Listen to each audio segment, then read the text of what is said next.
Bismillahirrahmanirrahim. Assalamualaikum warahmatullahi wabarakatuh. Alhamdulillahirabbil alamin wassalatu wassalamu ala asyrofil anbiya'i wal mursalin sayyidina Muhammadin wa ala alihi washabihi ajma'in ma ba'd. Alhamdulillah pada siang hari ini Allah masih memberi kita kesehatan, kesempatan, terutama iman yang kuat untuk bisa hadir di masjid kita ini untuk sama-sama menaikkan ibadah salat duhur berjamaah.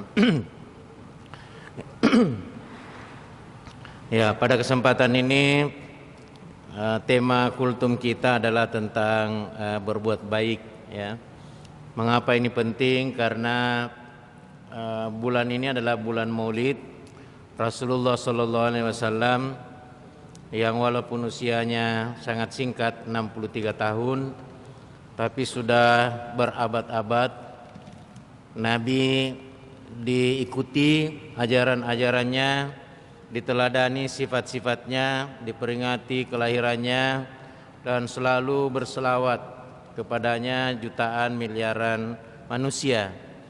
Mengapa bisa begitu? Karena salah satu sabda Nabi, khairun nas anfa'uhum linnas. Manusia terbaik adalah manusia yang paling banyak manfaatnya.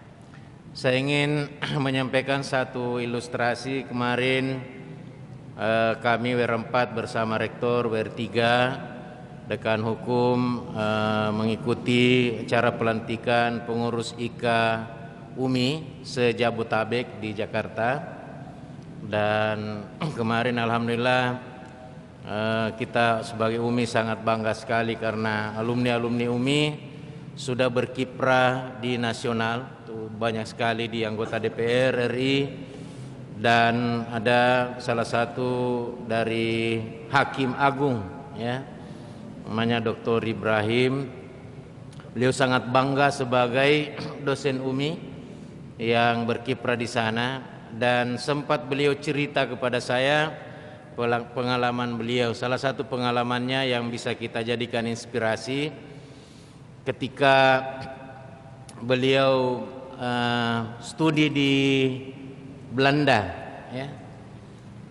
Begitu masa-masa sulit, singkatnya dia di kereta cerita dengan temannya pakai bahasa Indonesia, bahkan bahasa Bugis. Ya, tiba-tiba ada orang Indonesia yang mendengar percakapannya dan kemudian dia tertarik, ternyata orang Indonesia juga.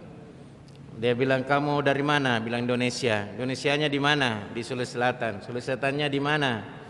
Di Bone. Ya. Ternyata pakai bahasa Bugis. Ya.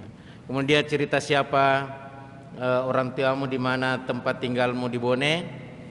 Ternyata orang ini yang sudah sangat mapan hidupnya di Belanda pernah ditolong oleh ayah dari Pak Dr. Ibrahim.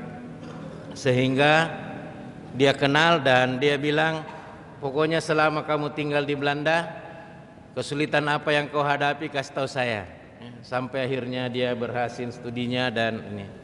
Nah, apa yang ingin dia katakan bahwa kalau kita berbuat baik itu kalau bukan kita yang nikmati, anak cucu kita yang nikmati kebaikan-kebaikan itu.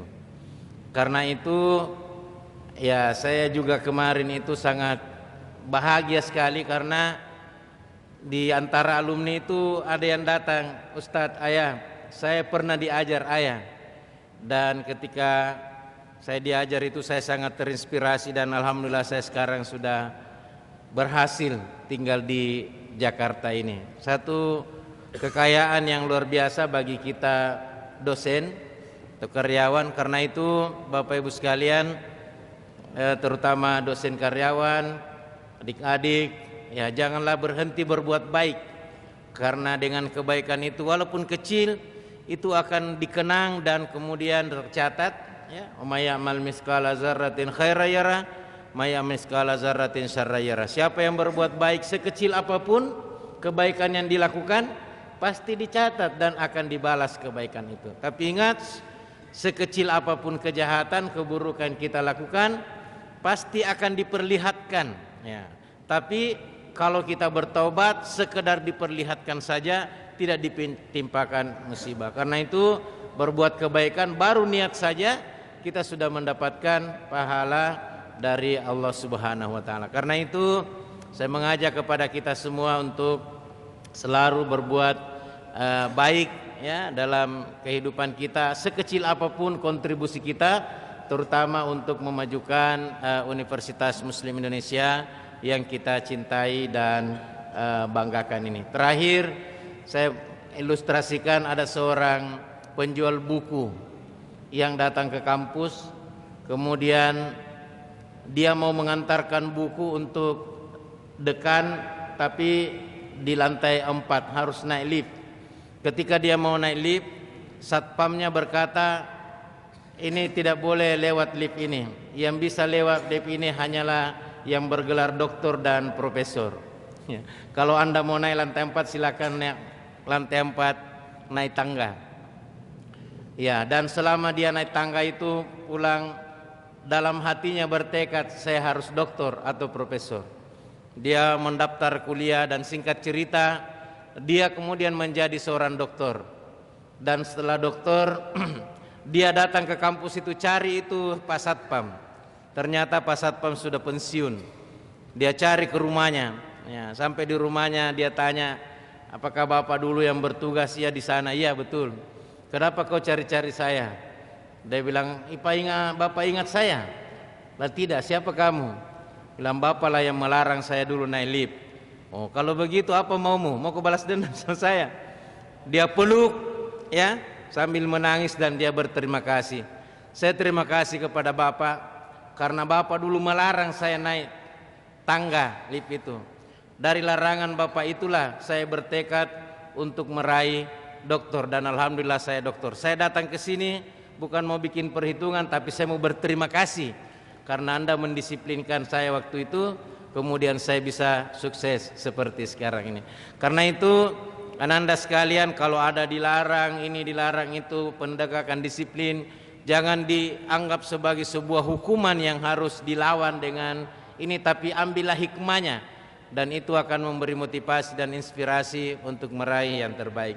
Saya kira demikian kultum singkat kita. Intinya selalulah kita berbuat kebaikan dalam kehidupan kita, sekecil apapun itu, sehingga itu akan memberikan pahala yang mengalir bukan hanya untuk kita nikmati di dunia dan bukan hanya untuk kita, tapi nanti anak-anak cucu kita akan menikmati kebaikan-kebaikan yang kita lakukan. Demikian, wallahu a'lam taufiq wal hidayah. Mohon maaf kalau kekurangan. Wallahu muwaffiq ila aqwamit thariq. Assalamualaikum warahmatullahi wabarakatuh.